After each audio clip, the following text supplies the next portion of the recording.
안녕하세요. 저는 대전 ESF 김예송 간사입니다.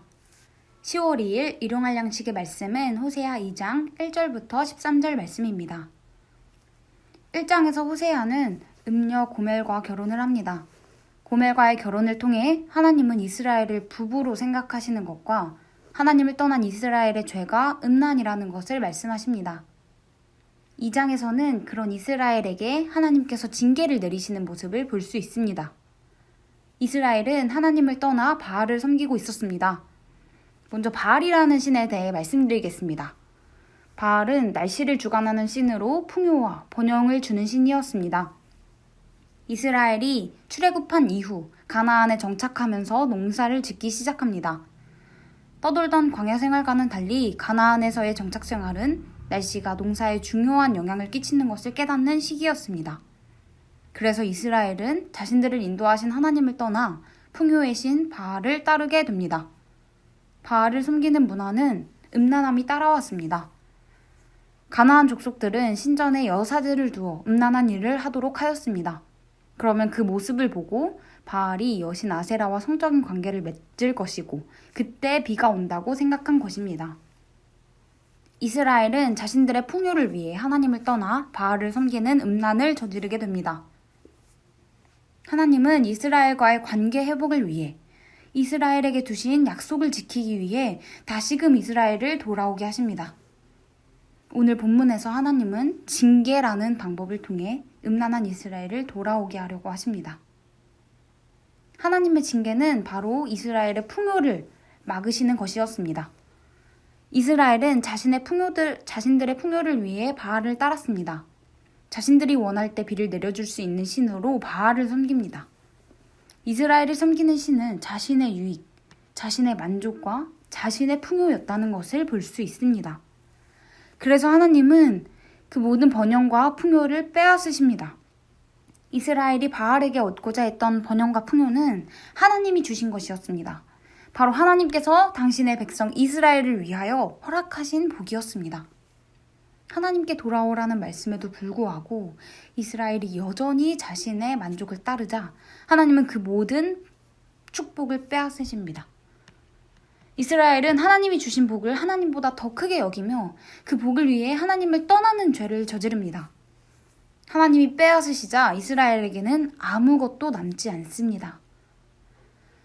당연합니다. 그 복은 하나님이 주신 것이기 때문입니다.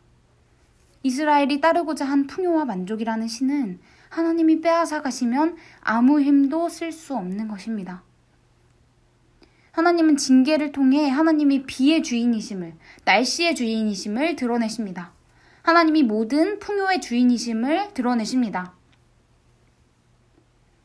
우리가 섬기고 있는 바알이라는 신은 무엇입니까? 우리는 무엇을 원하고 무엇에 만족하고 있습니까? 좋은 성적, 좋은 직장, 사람들의 인정, 그것을 얻기 위한 지혜와 능력 등 각자의 풍요를 따르고는 합니다. 하나님의 주권에 의지하여 살아갈 수밖에 없는 불안함이 아닌 물질과 능력의 풍족으로 부족함을 극복하려 하지는 않습니까? 하나님 없이는 살 수 없는 나약한 인간임을 인정하지 않고 하나님이 없이도 살아갈 수 있는 존재가 되고자 하지는 않습니까? 우리가 하나님을 믿지 못한 것이면서 마치 우리가 불신과 불순종을 해도 되는 존재로 살아가지는 않습니까? 원하는 때에 원하는 것을 얻는 대가로 오늘 우리는 하나님을 떠나버리고 맙니다. 우리의 우선순위가 하나님보다 하나님이 주신 복을 더 사랑하기 때문에 말이죠. 하나님이 능력이 없어서 풍요를 주지 못하시는 것이 아닙니다. 하나님은 풍요보다 더 풍요이신 하나님, 모든 것의 주인이신 하나님입니다. 하나님은 단지 우리가 하나님이 주신 복보다 하나님을 더 사랑하는 삶을 살길 원하시는 것입니다. 부족하게 살아도 하나님 한 분만으로 넘치는 삶을 살길 바라시는 것입니다.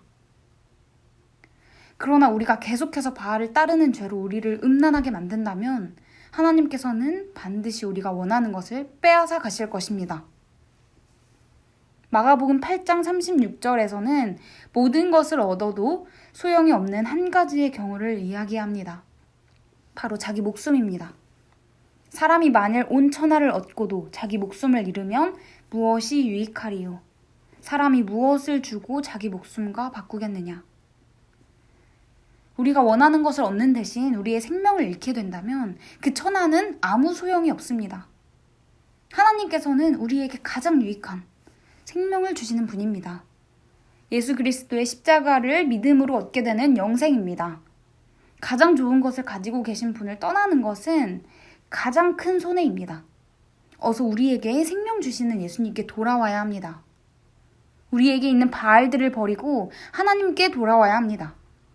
오늘 하루 우리의 마음을 어지럽히는, 우리의 우선순위를 어지럽히는 우리의 풍요들이 있을 것입니다. 그러나 진정한 만족과 진정한 충만은 하나님한테서밖에 찾을 수 없음을 믿어야 합니다. 유일하신 복의 주님께 오늘 하루의 삶을 맡겨야 합니다. 하나님이 없이는 살 수 없는 결핍의 삶을 살아봅시다. 그리하여 하나님 한 분만으로 충만한 오늘 하루가 되시기를 축복합니다.